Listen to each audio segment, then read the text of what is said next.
Alors à propos du compromis dans la justice, il y a trois approches différentes. Il y a d'abord l'avis de Rabbi Eliezer, qui est le fils de Rabbi Yossi Agedeli. Donc pour lui, il y a une interdiction catégorique, formelle, donc de proposer un compromis. On parle ici du Dayan, du juge, qui n'a pas le droit de proposer un compromis aux deux parties. Et tout Dayan, tout juge qui est dans une telle démarche est un fauteur. Alors cette approche pose un problème par rapport à la conduite de Aaron à Cohen, le prêtre, le frère de Moïse, qui lui était toujours Rodev Shalom, Veoev Shalom. Donc il essayait toujours de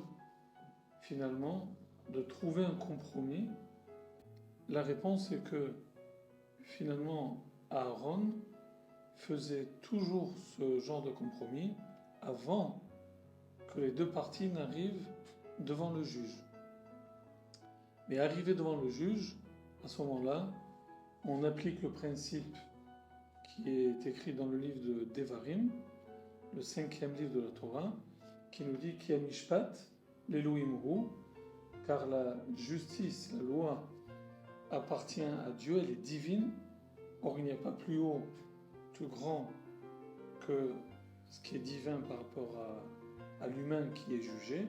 Et Aaron proposait ce compromis avant, donc, comme on l'a dit, d'arriver devant le juge.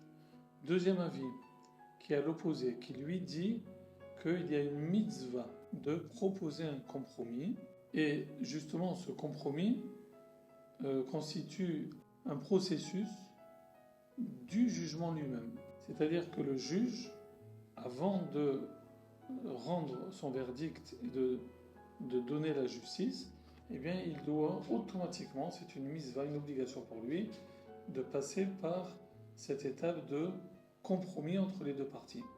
Dernière approche, qui est celle de Rabbi Shimon ben Menassia, nous dit que le compromis n'est ni une interdiction formelle, ni un commandement obligatoire, mais c'est uniquement une autorisation, une possibilité, s'il veut juger, donc libre à lui soit d'utiliser le compromis, soit de le refuser.